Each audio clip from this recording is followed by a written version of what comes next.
What is an emergency fund, and is it important?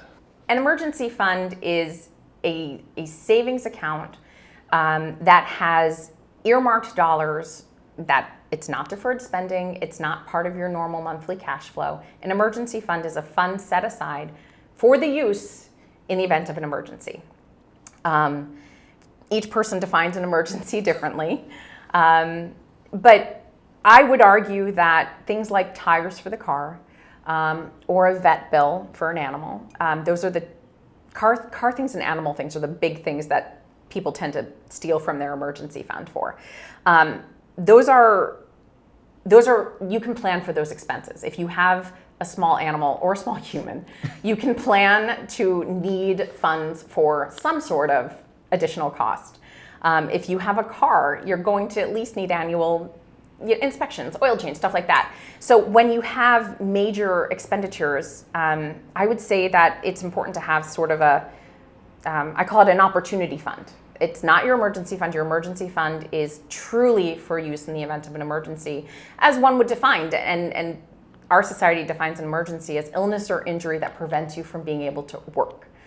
So that's going to cover what your needs are. And how much should be in your emergency fund everybody's different in terms of what makes them feel secure. But for working musicians, I would argue between 9 to 12 months of expense needs. And if you have other investments or a brokerage account or something where you can liquidate funds if you need it short term, absolutely. But I would argue that at least having 3 months of your expense needs in an emergency fund, which is liquid and cash, is really important. The reason I would say not to invest at least the beginning of your emergency fund is because you don't want to find yourself in a situation like March 2020 when all of your contracts are canceled and the market has dropped 30%. So now we have no money coming in and our emergency fund has dropped. So it's really important to have that safety net of, I would argue, at least 3 months of expense needs, and really, especially post-pandemic, up to 9 months of access to funds that can be liquid in a short period of time to protect you in periods of inconsistency in the income. For musicians, and especially for young musicians, there's always lean months or periods of time where there's not a lot of income coming in. What can a musician do to manage and prepare for those times?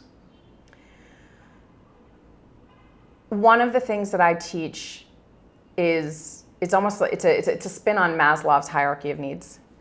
Because when we're looking at what do we do with our money, I will answer your question, but it comes to it. When we're looking at what to do with our money, the first thing that I want to make sure individuals are looking at is where is our income coming from? And having a practice of projecting your income out at least 6 months ahead allows you to see when these lean periods are going to come. And then from your income is your base, and then looking at, okay, where's our emergency fund? Where's our safety net? Where's our opportunity fund? Having some savings, having some backstop is the next level of security. From there, then we go into like investments and other pieces. But what young musicians can do in those periods of lean is, especially starting out, one of the things that I teach is diversifying your income. And that doesn't necessarily mean, driving for Uber, while playing on the side. It's about looking at the varied ways that one can make an income. So maybe you're a working musician who you have an orchestra job, or you do subbing, but maybe you have a church job, or maybe you teach privately. Maybe you are able to serve as an adjunct for a smaller, college. Maybe you tutor English as a second language. There's a million different ways that, especially with the interconnectivity of the internet, that one can make side income. And what I would argue is that find the things that light you up, that don't feel like work, and that won't detract from your primary objective, which is your playing. So you don't want to be closing a bar at 3 a.m. if you have to be at an audition at 9 a.m.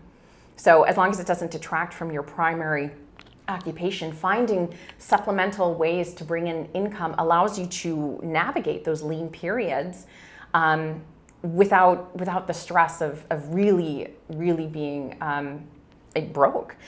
And then as you build up your emergency fund and your safety net, and you build up what I call your financial foundation, you can step back from those side jobs and again be more selective about the opportunities that you take on.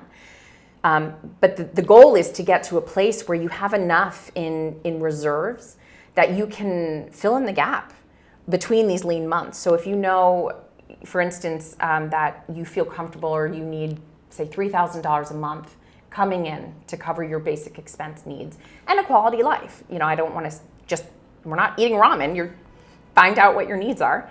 So if you know your number is, I call it the magic number. If you know your magic number is three grand a month, look at your income projections and plan for when you're going to be below the income needs. So when you're below the income needs, that's when you plan to pull from your surplus, or you take a couple of different catering gigs or whatever. You plan for those months.